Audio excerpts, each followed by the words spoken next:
Olá, tudo bem? Aqui é o professor Tarcísio. Eu sou professor de Economia Agrária e Direito Agrário e Ambiental do Instituto Federal do Paraná, campus Umuarama. Tá? O meu colegiado é o colegiado de agronegócio. E hoje, numa das aulas, nós conversamos com os estudantes sobre essas manifestações que tiveram de associações.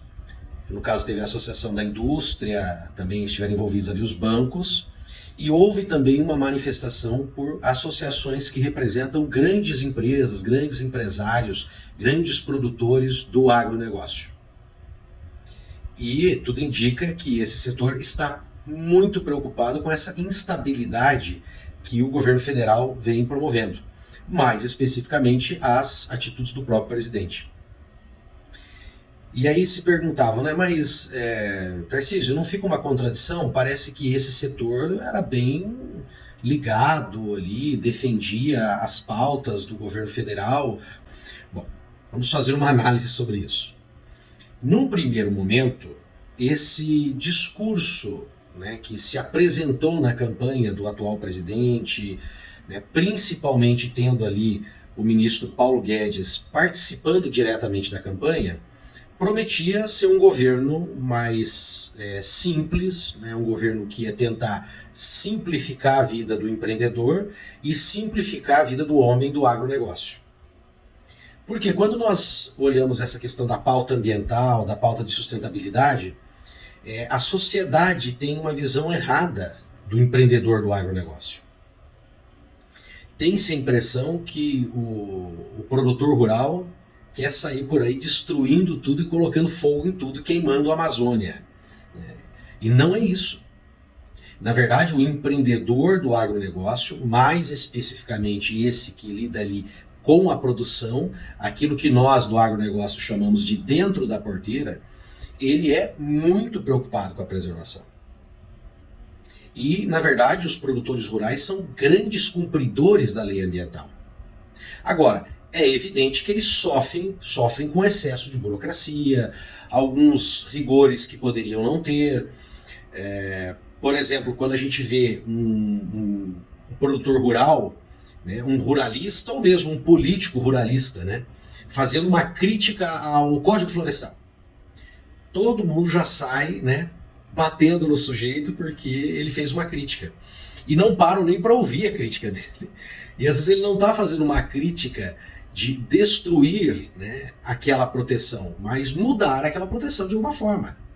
Eu mesmo sou um grande defensor das pautas ambientais, mas faço diversas críticas, por exemplo, ao Código Florestal.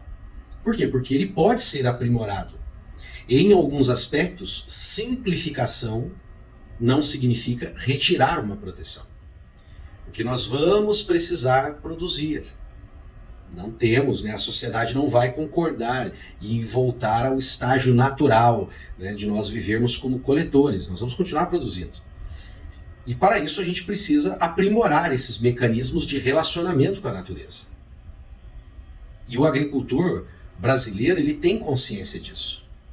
Então, num primeiro momento, quando esse governo se apresentou como alguém que queria uma pauta de simplificação para tornar a vida do produtor mais fácil, parecia uma proposta muito atraente. Não que isso significasse aumentar a destruição da natureza.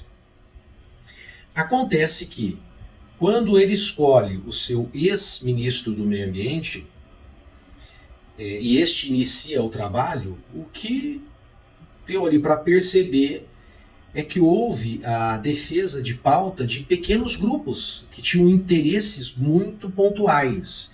E esses interesses, sim, vão de encontro e chocam com as nossas regras, com as nossas normativas ambientais.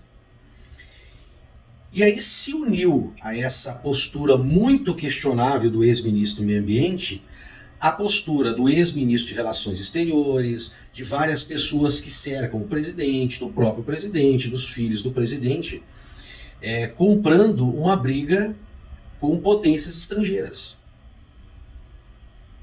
Potências as quais são clientes do agronegócio brasileiro. Então você junta isso, que nós estamos ficando com uma imagem literalmente queimada em relação ao meio ambiente, distorcendo a própria imagem do homem do campo, do produtor, do empreendedor do agronegócio. Essas associações como a ABAG, por exemplo, estão há anos trabalhando para mudar essa imagem que o homem urbano tem dos produtores rurais,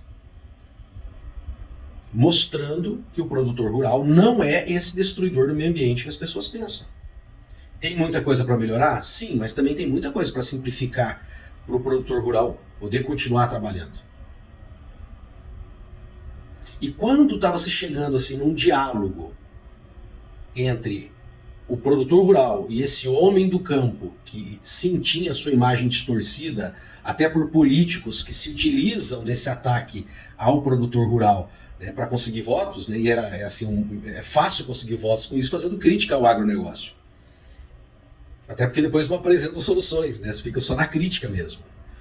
Então fica muito atrativo para ele conseguir votos do meio urbano.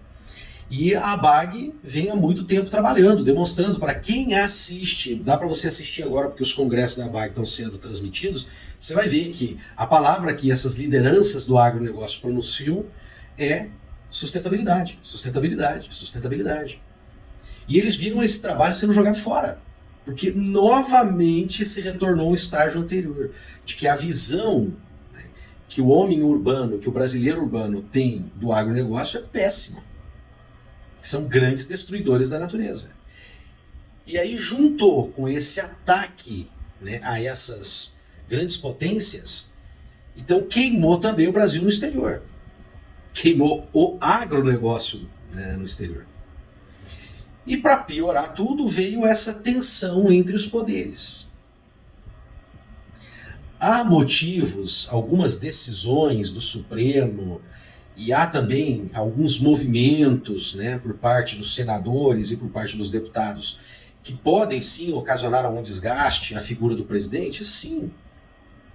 Mas é obrigação do presidente lidar com isso, porque isso faz parte do sistema de freios e contrapesos.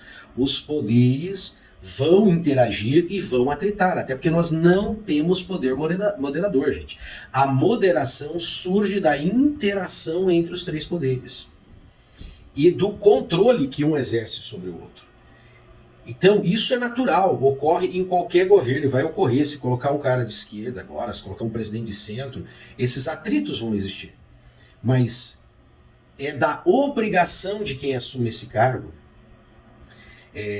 ter uma diplomacia para lidar com essas crises, e não, ao contrário, provocar essas crises. E essas crises que foram intensificadas propositalmente estão prejudicando mais ainda os negócios. E aí não é só o agronegócio, está prejudicando os mercados como um todo. E a economia brasileira não está demonstrando sinais de crescimento, de perspectivas de crescimento. E o agronegócio não pode ficar, não, mas o agronegócio é independente disso. Não é bem assim. O agronegócio depende e muito do mercado interno. O agronegócio continua vendendo leite aqui, continua vendendo carne aqui. E nós somos 200 milhões de consumidores. Então depende do mercado interno. Ora, se você começa a fragilizar demais a economia e o poder de compra do brasileiro, você causa um problema também para o agronegócio. Então você juntou tudo isso aí e o agronegócio viu que aquela bandeira que foi levantada na campanha, o que eles achavam que seriam, né, esse governo, não foi. Aliás, e parece que o tiro está saindo pela culatra. Então eles vêm a público fazer essa manifestação porque é urgente que se tome essas medidas para salvar a indústria, o comércio e salvar o próprio agronegócio, porque essas consequências negativas vão sim atingir o agronegócio. O agronegócio não é só exportação de soja, gente. Então, o agronegócio, duas coisas que tem que ficar bem claro. O agronegócio não é isso que eles estão mostrando. Ficou uma imagem muito ruim. A imagem que estava sendo construída está sendo destruída. E sim, o desempenho econômico do agronegócio está sendo comprometido pelas atitudes desse governo. E chegou na hora de mudar. Muito obrigado. Se você gostou do vídeo, por favor, compartilhe. e deixa um like, tá bom? Muito obrigado.